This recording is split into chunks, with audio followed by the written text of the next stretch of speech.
याश्च ते हस्त इषवः पराता भगवो वप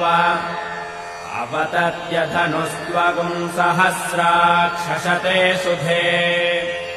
निशीर्य शल्यानाम् मुखा शिवो नः सुमना भव विद्यम् धनुः कपर्दिनो विशल्यो बाणवागुम् उत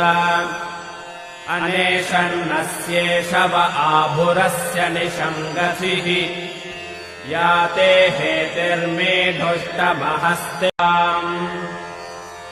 याश्च ते हस्त इषवः पराता भगवो वप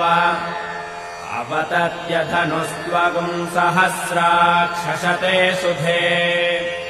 निशीर्य शल्यानाम् मुखा शिवो नः सुमना भव विद्यम् धनुः